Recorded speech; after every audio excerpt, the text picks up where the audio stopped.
বাঁশখালী সহ দেশের বিভিন্ন অঞ্চলে চলমান কালবৈশাখী ঝড় জনজীবনে ব্যাপক প্রভাব ফেলেছে।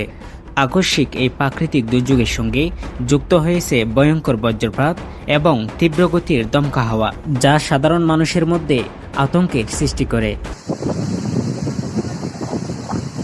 গত কয়েকদিন ধরে বাঁশখালীর বিভিন্ন এলাকায় হঠাৎ করে আকাশ কালো হয়ে এবং মুহূর্তের মধ্যেই শুরু হচ্ছে ঝড়ো হাওয়া ও বজ্রসহ বৃষ্টিপাত। ঝড়ের তীব্রতায় অনেক স্থানে গাছপালা ভেঙে বিদ্যুৎ সংযোগ বিচ্ছিন্ন হচ্ছে এবং কিছু এলাকায় ঘরবাড়িও ক্ষয়ক্ষতির খবর পাওয়া যাচ্ছে। বিশেষ করে বজ্রপাতের ভয়াবহতা নিয়ে উদ্বেগ দিন দিন বাড়ছে। গত এক বছরের তথ্য অনুযায়ী বাঁশখালী উপজেলার বিভিন্ন স্থানে বজ্রপাতে অন্তত 2 থেকে 3 জনের মৃত্যু হয়েছে বলে জানা গেছে। যদিও সংখ্যাটি তুলনামূলকভাবে কম হতে পারে, তবে প্রতিটি ঘটনাই স্থানীয়দের মধ্যে গভীর শোক ও আতঙ্কের সৃষ্টি করছে।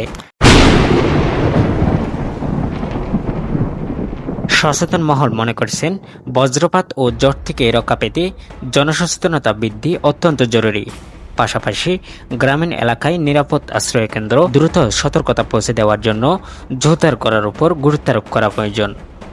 সব মিলিয়ে কালবৈশাখীর এই দাপটে বাঁশখালী সহ সারা দেশে জনজীবন বিপর্যস্ত হয়ে পড়ছে। পরিস্থিতি মোকাবেলায় প্রয়োজন সতর্কতা, সচেতনতা এবং দ্রুত কার্যকর পদক্ষেপ। News desk, Chittagong.